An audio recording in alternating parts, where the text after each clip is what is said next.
नमस्कार, मैं सुबोध कुमार, आप देख रहे हैं खबर नेशनल टाइम्स।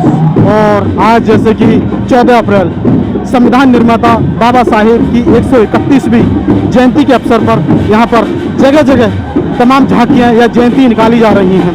तो यहाँ पर गाजियाबाद के अंदर भी एक झांकी को अंजाम दिया जा रहा है और आप देखेंगे कि यहाँ पर प्रोग्राम पूरा जो झांकी है माता रमाबाई पार्क से चलकर सीधा इसका जो समापन होगा वो आपका जय भीम पार्क पर होगा। और तमाम इस पर आप देखेंगे कि तमाम जो कार्यकर्ता हैं या फिर पदाधिकारी हैं तमाम यहाँ पर इसमें रैली में सम्मिलित हैं।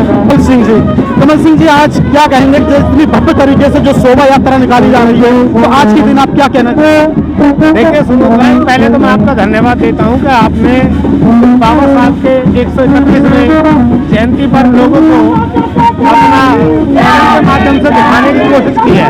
वर्चस्व तो बहुत है और धूमधाम से मना रहे हैं, संख्या भी बहुत है, लेकिन अगर मैं सियासती तौर पर बात करूं तो सियासत तौर पर अगर मैं बहुजनों की बात करूं, नेताओं की बात करूं, तो वर्चस्व धीरे धीरे समाप्त होता जा रहा है। जबकि बाबा साहब का कानून पूरे देश में चलता है, बाबा साहब के कानून ने पूरे देश पर कब्जा किया हुआ है, लेकिन बहुजन समाज का कब्जा क्यों नहीं? देखिए सुबोध भाई, यदि हम वर्चस्व की बात करें तो हम भारत के अंदर 90% लोग हैं, मगर बाबा साहब के बाद में मान्यवर काशीराम साहब ने मिशन आगे बढ़ाया और मान्यवर काशीराम साहब के मिशन को बढ़ने के बाद आगे आगे चल के 4 बार मुख्यमंत्री बहन जी बनी। जैसे ही वो उत्तर प्रदेश में मुख्यमंत्री बनी, पहली बार आक्रामक तरीके से काम किया और दूसरी बार सरकार में जब वो आई तो उन्होंने रवैया अपना पूरा चेंज कर दिया। जब बात की गई, मान्यवर काशीराम साहब ने 85% लोगों को जोड़ने की बात की थी और वहीं पर उनके मिशन को भी बिल्कुल साइड में करते हुए जब हाथी को गणेश बता दिया गया, परशुराम का भव्य मंदिर बनाने की बात की गई, तो वहाँ कहीं ना कहीं बहुजन मिशन को एक बहुत बड़ा झटका लगा। और देखिए, समाज की लड़ाई एसी में बैठकर कभी नहीं लड़ी जा सकती। बहन जी ने बहुत काम किए हैं, हम उनको हमेशा अपना आदर्श लीडर मानते रहेंगे, मगर ना जाने वक्त की क्या नजाकत आई कि जिसकी वजह से आज बहन जी कुछ बोल नहीं पा रही है। अभी आप देखिए, ताज़ा एक काम आपके सामने उदाहरण पाली का है। पाली राजस्थान के अंदर एक हमारे व्यक्ति को इसलिए मार दिया जाता है कि वो मूंछों पर ताव देता है और अच्छे कपड़े वो पहनकर निकलता है, तो ये भी लोगों पे बर्दाश्त नहीं हो रहा। तो आज जो समाज में निकल कर आएगा वही समाज का नेतृत्व करेगा। बाबा साहब के मिशन को अब बढ़ाने के लिए आज नौजवानों ने कमर कस ली है और भाई चंद्रशेखर ने इसका उदाहरण दिया। अभी चुनाव जो हुआ उत्तर प्रदेश में, हमने पहले भी कहा था अखिलेश को कि आप वही गलती करने जा रहे हैं जो बिहार के अंदर क्या नाम था उनका,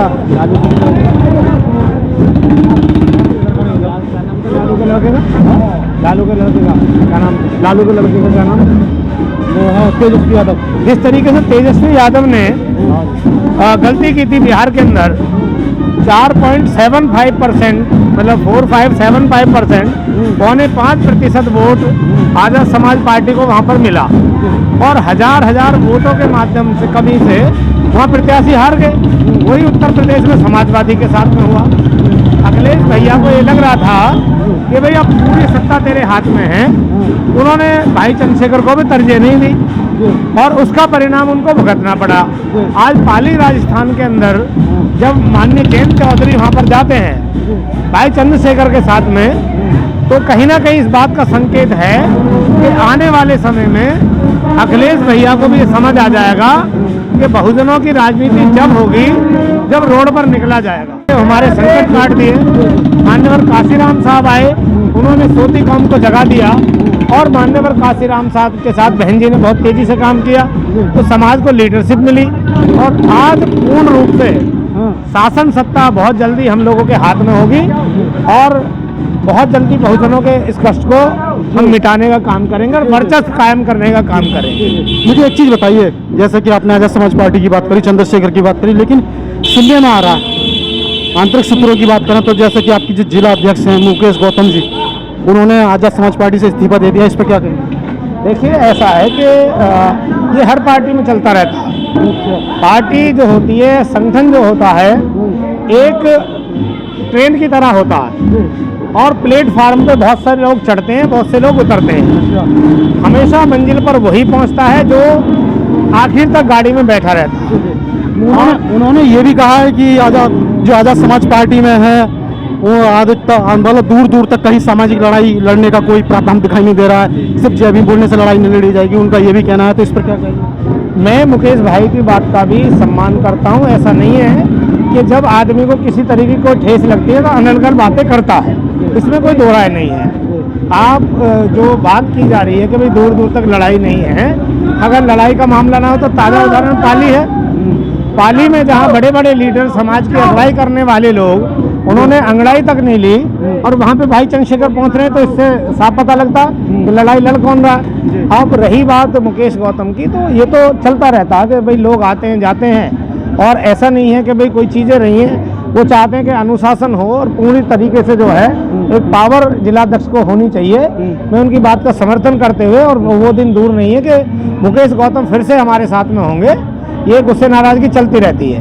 बहुत जल्दी हम मुकेश गौतम को फिर पार्टी में लाएंगे और वो ठीक ठाक पद पे उनको फिर से जिम्मेदारी मिलेगी और जो चीज़ें हैं उसमें बदलाव होगा। कहने वाला भी है कि आज़ाद समाज पार्टी भी पूर्ण रूप से समाज की लड़ाई लड़ रही है। देखिए, आज़ाद समाज पार्टी ही समाज की लड़ाई लड़ रही है आज की डेट में। कोई सा नेता, एसी में बैठने वाला नेता समाज की लड़ाई नहीं लड़ सकता। हर जगह पे भाई चंद्रशेखर पहुंच रहे हैं, इस बात को आप लोगों को समझना पड़ेगा। आज मैं अगर जाटल समाज की बात करूं, आज आज़ाद समाज पार्टी केवल जाटल समाज या किसी और समाज की नहीं है, सभी समाज के लोगों को न्याय देने का काम आज़ाद समाज पार्टी कर रही है। मगर जो अंधभक्त, खासकर जो अंधभक्त इधर उधर की बात करते थे, उनको इस बात का एहसास होना चाहिए कि आज जो गाना गा रहे हैं कि मैं छोरा चमार का, ये भीम आर्मी और आज़ाद समाज पार्टी की देन है। जहाँ घोड़ी पर चढ़ने पर आपत्ति दर्ज होती थी, आज कह रहा कि जाटव एकला शेर है दुनिया में, न डरे का इस साले से। तो इस तरीके की बात जो कर पा रहा है वो केवल और केवल भीम आर्मी की बदौलत कर पा रहा है, और बहुत जल्दी परिवर्तन होगा और सारे लोग इकट्ठा होंगे। आज मुकेश गौतम ने जो बयान दिया, कोई बात नहीं, फिर से हम उन्हें पार्टी में लेंगे। बहुत बहुत धन्यवाद आपका।